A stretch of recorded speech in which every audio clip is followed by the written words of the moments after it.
Guarantee. ಇದು guarantee news. ಸುದ್ದಿ ಖಚಿತ, ನ್ಯಾಯ ನಿಶ್ಚಿತ. ನಾನು ನಿಮ್ಮ ಶಮ್ಮಿ ಶೆಟ್ಟಿ. ಭಾರತ ಅಕ್ಷರಶಃ ಚಿನ್ನದ ನಾಡು ಎಂಬುದು ಮತ್ತೊಮ್ಮೆ ಸಾಬೀತಾಗಿದೆ. ಭಾರತೀಯ ನಾರಿಯರು ಗೋಲ್ಡನ್ ಸ್ಟಾರ್ಸ್ ಎಂಬುದು ದೃಢಪಟ್ಟಿದೆ. ಯಾಕೆಂದ್ರೆ ಭಾರತದ ಮಹಿಳೆಯರ ಬಳಿ ಇರುವ ಚಿನ್ನ ಅಷ್ಟಿಷ್ಟಲ್ಲ. ಹಾಗಾದ್ರೆ ಭಾರತೀಯರಲ್ಲಿರುವ ಚಿನ್ನದ ಪ್ರಮಾಣ ಎಷ್ಟು ಎಂದು ನೋಡೋಣ ಬನ್ನಿ. ಭಾರತ ಅಕ್ಷರಶಃ ಚಿನ್ನದ ನಾಡು ಎಂಬುದು ಮತ್ತೊಮ್ಮೆ ಸಾಬೀತಾಗಿದೆ. ಭಾರತೀಯ ನಾರಿಯರು ಗೋಲ್ಡನ್ ಸ್ಟಾರ್ಸ್ ಎಂಬುದು ಕೂಡ ದೃಢಪಟ್ಟಿದೆ. ಯಾಕೆಂದ್ರೆ ಭಾರತದ ಮಹಿಳೆಯರ ಬಳಿ ಇರೋದು ಅಷ್ಟಿಷ್ಟ ಅಲ್ಲ, ಬರೋಬ್ಬರಿ 24,000 ಟನ್ ಬಂಗಾರ. ಇದು ಅಮೆರಿಕ ಸೇರಿದಂತೆ ವಿಶ್ವದ ಅಗ್ರ 5 ದೇಶಗಳಲ್ಲಿರುವ ಒಟ್ಟು ಚಿನ್ನಕ್ಕಿಂತಲೂ ಹೆಚ್ಚು. ಅಷ್ಟೇ ಅಲ್ಲ, ಇಡೀ ವಿಶ್ವದಲ್ಲಿರುವ ಒಟ್ಟು ಚಿನ್ನದಲ್ಲಿ 11% ಭಾರತದಲ್ಲೇ ಇದೆ.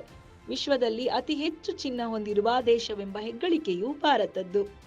ಇನ್ನು ವರ್ಲ್ಡ್ ಗೋಲ್ಡ್ ಕೌನ್ಸಿಲ್ ವರದಿಯು ವಿಶ್ವದ ವಿವಿಧ ದೇಶಗಳ ಚಿನ್ನದ ದಾಸ್ತಾನು ಕುರಿತಾದ ಅಂಕಿಅಂಶಗಳನ್ನು ಬಹಿರಂಗಪಡಿಸಿದೆ.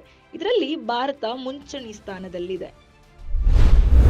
ಯಾವ ದೇಶದಲ್ಲಿ ಒಟ್ಟು ಎಷ್ಟು ಚಿನ್ನವಿದೆ ಎಂದು ನೋಡೋದಾದ್ರೆ, ಭಾರತದಲ್ಲಿ ಬರೋಬ್ಬರಿ 24,000 ಟನ್ ಚಿನ್ನವಿದೆ.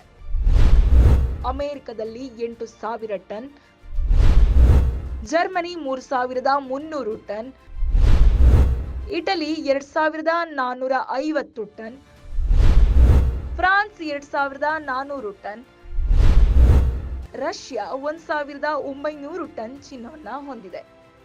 ಭಾರತೀಯ ಮಹಿಳೆಯರಲ್ಲಿರುವ ಚಿನ್ನದ ಪ್ರಮಾಣ ಟಾಪ್ 5 ದೇಶಗಳಲ್ಲಿರುವ ಒಟ್ಟು ಚಿನ್ನಕ್ಕೆ ಸಮವಾಗಿದೆ. 4 ವರ್ಷದಲ್ಲಿ 3,000 ಟನ್ ಹೆಚ್ಚಳ. ಹೌದು, ಭಾರತದಲ್ಲಿ ಚಿನ್ನವೆಂದರೆ ಕೇವಲ ಸಂಪತ್ತಿನ ಸಂಕೇತವಲ್ಲ, ಅದು ಸಂಪ್ರದಾಯ, ಸಾಂಸ್ಕೃತಿಕ ಮಹತ್ವವನ್ನು ಕೂಡ ಹೊಂದಿದೆ. ಅದರಲ್ಲೂ ಮಹಿಳೆಯರಿಗೂ ಚಿನ್ನಕ್ಕೂ ಬಿಡಿಸಲಾಗದ ನಂಟು ಎಂಬ ಮಾತು ಕೂಡ ಇದೆ. ಸಣ್ಣ ನಾಮಕರಣದಿಂದ ಹಿಡಿದು ಅದ್ದೂರಿ ಮದುವೆಗಳವರೆಗೆ ಬಹುತೇಕ ಎಲ್ಲಾ ಕಾರ್ಯಕ್ರಮಗಳಲ್ಲಿಯೂ ಚಿನ್ನಕ್ಕೆ ಇನ್ನಿಲ್ಲದ ಸ್ಥಾನವಿದೆ. ಬಂಗಾರ ಕೇವಲ ನಮಗೆ ಮಾತ್ರವಲ್ಲ, ಮಕ್ಕಳಿಗೆ ಮೊಮ್ಮಕ್ಕಳಿಗೂ ಕೂಡ ಇರಲಿ ಎಂಬುದು ಬಹುತೇಕ ಭಾರತೀಯರ ಲೆಕ್ಕಾಚಾರವಾಗಿದೆ. ಹೀಗಾಗಿ ಚಿನ್ನವನ್ನು ಸಂಗ್ರಹಿಸಿಡುವ ಸಂಪ್ರದಾಯ ಬೆಳೆದು ಬಂದಿದೆ. ವರ್ಷದಿಂದ ವರ್ಷಕ್ಕೆ ಭಾರತದಲ್ಲಿ ಚಿನ್ನದ ಸಂಗ್ರಹ ಹೆಚ್ಚುತ್ತಲೇ ಇದೆ. 2020-21ರಲ್ಲಿ ಭಾರತದಲ್ಲಿ ಒಟ್ಟು 21,000 ಟನ್ ಚಿನ್ನವಿತ್ತು. ಅದೇ 4 ವರ್ಷದಲ್ಲಿ 3,000 ಟನ್ ಹೆಚ್ಚಳವಾಗಿದೆ.